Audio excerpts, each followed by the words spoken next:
ಇವತ್ತು ಬಹಳಷ್ಟು ಹೋಟೆಲ್ಗಳ ಸಕ್ಸಸ್ಗೆ ಅವರೊಂದು ಪ್ರಮುಖ ಪಾತ್ರ ಆಗ್ತಾರೆ.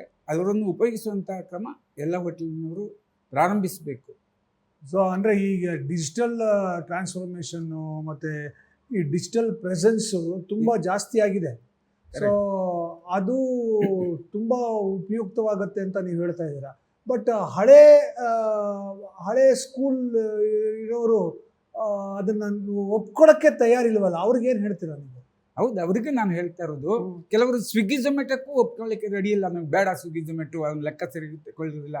ದಟ್ ಮೀನ್ಸ್ ಅವ್ರ ಹತ್ರ ಲೆಕ್ಕಾಚಾರ ಕರೆಕ್ಟ್ ಇದ್ದರೆ ತಗೊಳ್ಬೋದು. There are lot of software, ಸ್ಪೆಟ್ ಪೂಜ್ ಆಗಲಿ ಇನ್ನೊಂದಾಗಲಿ ಸಾಫ್ಟ್ವೇರ್ಗಳಿದೆ, ಅದಕ್ಕೂ ಹೋಗ್ಲಿಕ್ಕೆ ಇಷ್ಟಪಡಲ್ಲ. ನಮಗೆ ಬೇಡ, ನಮಗೆ ಸಾಕು ನಮ್ಮ ಕಸ್ಟಮರೇ.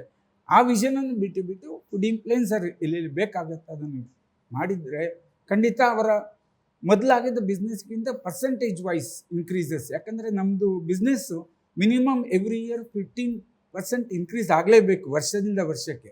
ಯಾಕಂದರೆ ನಮ್ಮ ಬಾಡಿಗೆ ಹೆಚ್ಚಿಗೆ ಆಗ್ತದೆ, ಕಾರ್ಮಿಕರ ಸಂಬಳ ಹೆಚ್ಚಿಗೆ ಆಗ್ತದೆ, ಇತರ ಖರ್ಚುಗಳು, ಲೈಟ್ ಬಿಲ್ಗಳು ಇದೆಲ್ಲ ಹೆಚ್ಚಿಗೆ ಆಗ್ತಾ ಇರುತ್ತೆ. ಆವಾಗ ನಮ್ಮ ವಿಷನ್ ಕೂಡ ಅದೇ ರೀತಿ ಇರಬೇಕು. We have to grow. ಆವಾಗಲೇ ನಮ್ಮ ಮಕ್ಕಳು ಕೂಡ ನಮ್ಮ ಬಿಸ್ನೆಸ್ಗೆ ಬರ್ತಾರೆ. ಇಲ್ಲದ್ರೆ ನಮ್ಮ ಅಪ್ಪ ಮಾತ್ರ ಮಾಡ್ತಾರೆ, ನಮ್ಮ ಮಕ್ಕಳು ಕೂಡ ಬರೋದಕ್ಕೆ ಹಿಂಜರಿತಾರೆ. ನಾನೇ ಒಂದು ಎಕ್ಸಾಂಪಲ್, ನಮ್ಮ ವಿಷನ್ ಮುಂದೆ ಬರ್ತಾ ಇದ್ದೆ. ನನ್ನ ಮಗಳು ಬ್ಯಾಂಕಲ್ಲಿದ್ದ ಮ್ಯಾನೇಜರು ನಾನು ತಂದೆ ನಮ್ಮ ಕೆಲಸಕ್ಕೆ. ಯಾಕಂದರೆ ವಿಷನ್ ಆಗಿರಬೇಕು, ನಾವು ಓಪನ್ ಆಗಿರಬೇಕು, ಏನೇನು ಮಾಡಬೇಕು ಅದನ್ನೆಲ್ಲ ನಾವು ಅಳವಡಿಸಿಕೊಂಡಾಗ ಖಂಡಿತ ಸಕ್ಸಸ್ ಈಸ್ ದೇರ್. ಇದು ಒಂದೇ business, you can see the profit every day.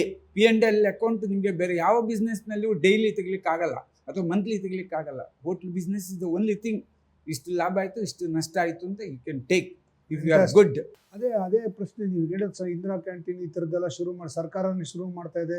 5 ರೂಪಾಯಿ ತಿಂಡಿ ಕೊಡ್ತಾರೆ, 10 ರೂಪಾಯಿ ತಿಂಡಿ affect your business? That will ನೋಡಿ.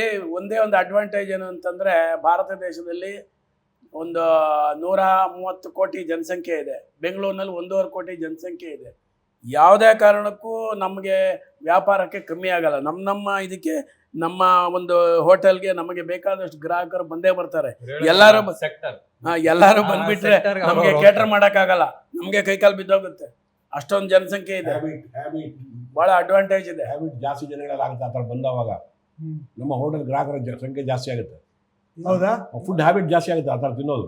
ಇಲ್ಲ, ಇಂದಿರಾ ಕ್ಯಾಂಟೀನ್ ಬರುವ ಜನನೇ ಬೇರೆ. ಯಾವ್ದಾರೇ ಇರಲಿ ಯಾವ್ದಾರು ಇರಲಿ ಸರ್, ಹೊರಗಡೆ ಫುಡ್ ತಿನ್ನೋ ಹ್ಯಾಬಿಟ್ಗಳಲ್ಲಿ ಜಾಸ್ತಿ ಆಗುತ್ತೋ ಆಮೇಲೆ ಅವ್ರವ್ರ ಶೇರಿಂಗ್ ಮಾರ್ಕೆಟ್ನಲ್ಲಿ ಯಾರು ಚೆನ್ನಾಗಿ ಕೊಡ್ತಾರೋ ಅವ್ರ ಬರ್ತಾರೆ. Indira Canteen is a big challenge to the street side vendors, not hoteliers.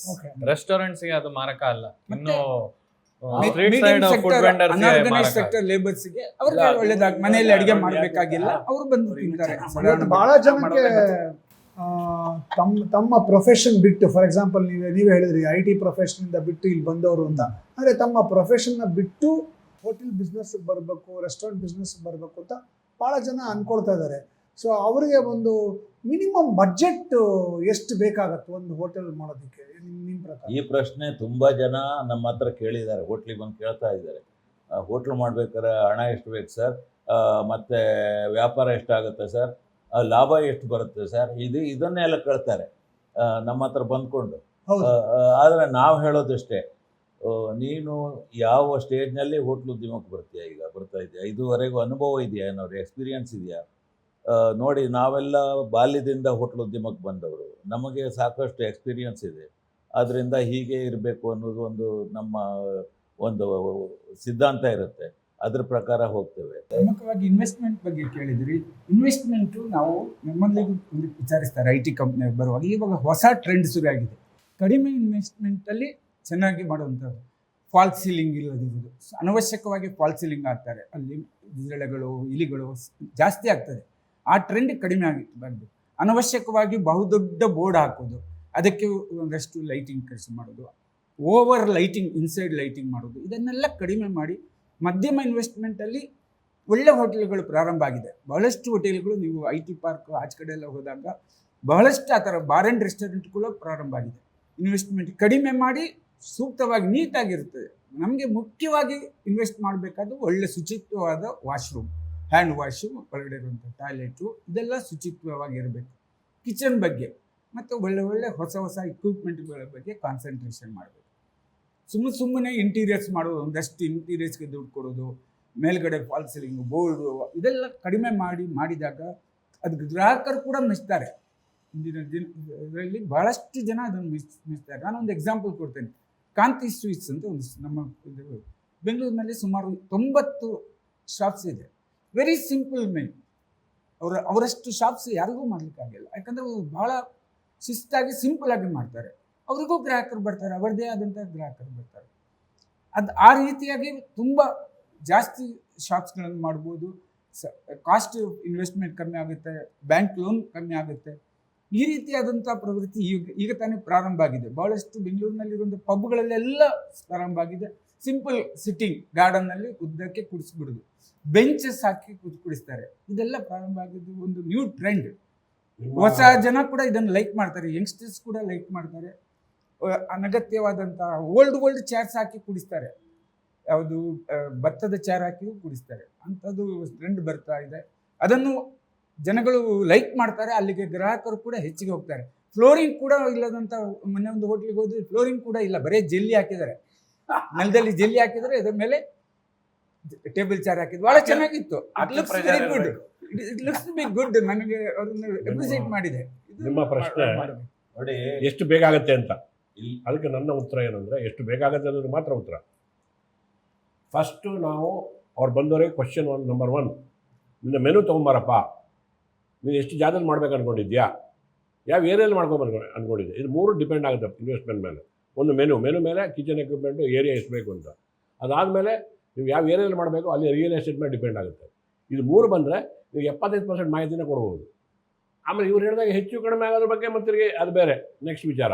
ಅದು ಇಂಟೀರಿಯರು ಏನು ಬೇಕು ಏನು ಬೇಡ, ಅದರಲ್ಲಿ ಬೇಕಾದಷ್ಟು. ಇವತ್ತು ನನ್ನ ಹತ್ರ ಕೇಳಿ, ನೋಡಪ್ಪ ನೀವು ಎಂಟ್ರಿ ಲೆವೆಲ್ಲ ಇವರು ಬ್ರಾಹ್ಮಣರಿಗೆ ಆಗಬೇಕು ಅಂತ ನೋಡ್ಕೊಂಬನ್ನಿ, ಆಮೇಲೆ ಶಂಕರನಾರಾಯಣ ಕ್ಯಾಂಟೀನ್ ನೋಡ್ಕೊಂಬನ್ನಿ, ನಿಮ್ಗೆ ಅಲ್ಲೇ ಗೊತ್ತಾಗ್ಬಿಡುತ್ತೆ. ನೀವು ಎಂಟ್ರಿ ಲೆವೆಲ್ ಅಂದರೆ ಆ ಥರ ಮಾಡೆಲಲ್ಲಿ ಹೋಗೋದು ಒಳ್ಳೆಯದು, ಸಿಂಪಲ್.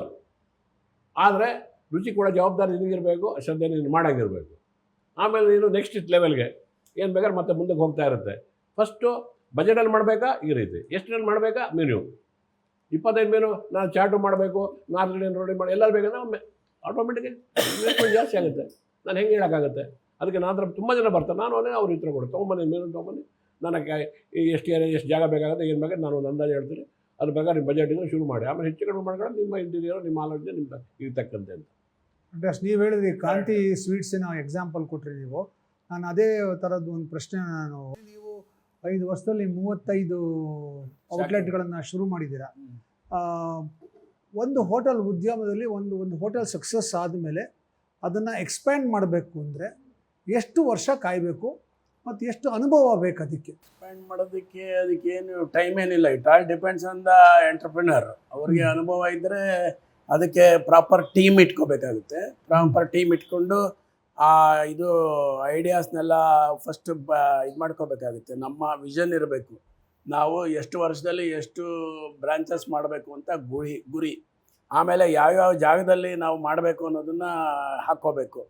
ಅದಾದಮೇಲೆ ಬಡ್ಜೆಟ್ ಮಾಡಬೇಕು, ಎಷ್ಟು ನಮಗೆ ಖರ್ಚು ವೆಚ್ಚ ತಗಲುತ್ತೆ ಅಂತ. ಆಮೇಲೆ ಅದಕ್ಕೆ ತಕ್ಕಂತೆ ಜನಗಳನ್ನ ತಗೋಬೇಕು. ಈಗ ಎಕ್ಸಾಂಪಲ್ಲು ನಾನು ಹೇಳ್ದಂಗೆ ಒಂದು ಕಾರ್ಪೊರೇಟ್ ಟೀಮ್ ಮಾಡಬೇಕಾಗುತ್ತೆ. ಇಷ್ಟೆಲ್ಲ ಭಾರಿ ದೊಡ್ಡ ವಹಿವಾಟು ಮಾಡಬೇಕಾದ್ರೆ ಒಂದು ಸೆಂಟ್ರಲ್ ಆಫೀಸ್ ಮಾಡಿ ಅದರಲ್ಲಿ ಡಿಫ್ರೆಂಟ್ ಅಸೈನ್ಮೆಂಟ್ಸ್ ಕೊಡುವಂಥ ಒಂದು ವರ್ಕ್ ಫೋರ್ಸ್ ಇರಬೇಕಾಗುತ್ತೆ. ಫಾರ್ ಎಕ್ಸಾಂಪಲ್ ಅಡ್ಮಿನಿಸ್ಟ್ರೇಟರು, ಆಮೇಲೆ ಅಕೌಂಟ್ಸ್ ಡಿಪಾರ್ಟ್ಮೆಂಟ್ ಇರಬೇಕು, HR ಡಿಪಾರ್ಟ್ಮೆಂಟ್ ಓಪನ್ ಮಾಡಬೇಕು, ಮಾರ್ಕೆಟಿಂಗ್ ಸೆಕ್ಷನ್ ಇರಬೇಕು, ಕ್ವಾಲಿಟಿ ಕಂಟ್ರೋಲ್ ಇರಬೇಕು, ರಿಪೇರ್ಸ್ ಆ್ಯಂಡ್ ಮೇಂಟೆನೆನ್ಸ್ ಇರಬೇಕು, ಈ ಥರ ಇಷ್ಟೆಲ್ಲ ಟ್ರೈನಿಂಗ್ ಸೆಕ್ಷನ್ ಇರಬೇಕು. ಇದೆಲ್ಲ ಮಾಡಿದವಾಗ ಅವ್ರವ್ರ ಕೆಲಸನ ಆವಾಗ ಮಾಡ್ತಾ ಹೋಗ್ತಾರೆ, ಈಸಿ ಆಗುತ್ತೆ. IT ಆ್ಯಂಡ್ BT ಸೆಕ್ಟರ್ ಇರಬೇಕು.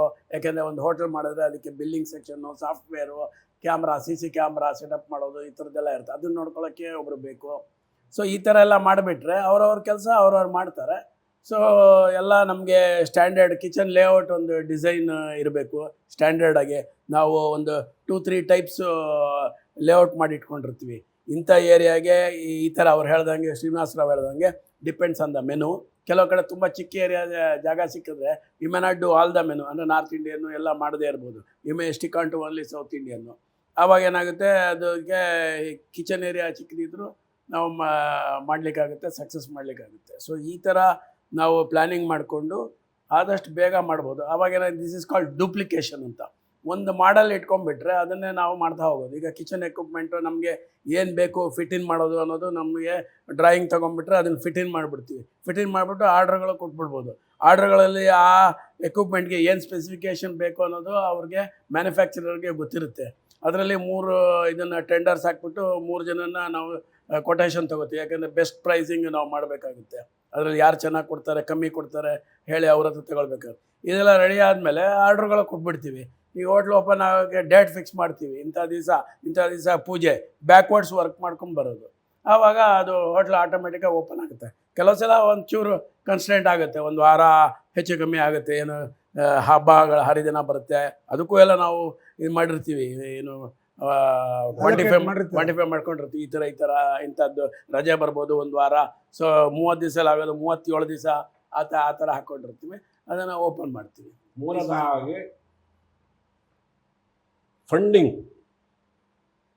ಫಂಡಿಂಗ್ ಎಲ್ಲಿ ಸ್ಟ್ರಾಂಗ್ ಫಸ್ಟ್ ಇರುತ್ತೋ ಅಲ್ಲಿ ಫಾಸ್ಟಾಗಿ ತೊಗೊಂಡೋಗ್ಲಿಕ್ಕೆ ಅವಕಾಶಗಳು ಜಾಸ್ತಿ ಇರುತ್ತೆ. ಮತ್ತು ಪ್ರಿಲಿಮಿನರಿ ಪ್ರೀ ಆಪರೇಟಿವ್ ಎಕ್ಸ್ಪೆಂಡಿಚರನ್ನು ತಡೆಯೋ ಶಕ್ತಿ, preliminary pre operative heavy expenditure ಬರ್ತದೆ, ಅದು ತಡೆಯೋ ಶಕ್ತಿ ಇರಬೇಕು. ಫಂಡಿಂಗ್ ರೆಡಿ ಇದ್ದಾವಾಗ ಮಾಡೋ ರೀತಿ ಬೇರೆ ಆಗುತ್ತೆ. ಹೇಳ್ದಂಗೆ ಇನಿಷಿಯಲಿ ನಮಗೆ ಬಿಸ್ನೆಸ್ಸು ನಾವು ಎಕ್ಸ್ಪೆಕ್ಟೆಡ್ ಮಾಡಿದ ಬಿಸ್ನೆಸ್ ಒಂದು 50 ಲಕ್ಷ ಆಗುತ್ತೆ ಮಂತ್ಲಿ ಅನ್ನೋದು ಆಗದೆ ಇರ್ಬೋದು, ಒಂದು 30 ಲಕ್ಷ ಆಗ್ಬೋದು. ಆವಾಗ -20 ಲ್ಯಾಕ್ಸ್ ನೆಗೆಟಿವ್ ಆಗುತ್ತೆ. ಬಿಕಾಸ್ ಎಲ್ಲ ಎಕ್ಸ್ಪೆನ್ಸಸ್ ಹಾಗೇ ಇರುತ್ತೆ. ನಮಗೆ ಬಿಸ್ನೆಸ್ ಇನ್ನು ಟೇಕ್ ಆಫ್ ಆಗ್ತಾ ಇರುತ್ತೆ ಸ್ಲೋಲಿ. ಸೊ ಅದಕ್ಕೆ ಇದೆಲ್ಲ ಸ್ವಲ್ಪ ನಾವು ನೋಡ್ಕೊಂಡು, ಬಟ್ ಅದಕ್ಕೂ ಪ್ಲ್ಯಾನ್ ಮಾಡ್ಕೋಬೋದು. ನಾವು instead of keeping 50 staff we can keep 40 staff and then reduce manpower cost. ಈ ಥರ ಎಲ್ಲ ಮಾಡಿಕೊಂಡು ನಾವು ಸ್ವಲ್ಪ 20 ಲ್ಯಾಕ್ಸ್ ಲಾಸ್ ಆಗೋ ಬದಲು ಒಂದು 5 ಲ್ಯಾಕ್ಸ್ ಲಾಸ್ಗೆ ನೋಡ್ಬೋದು.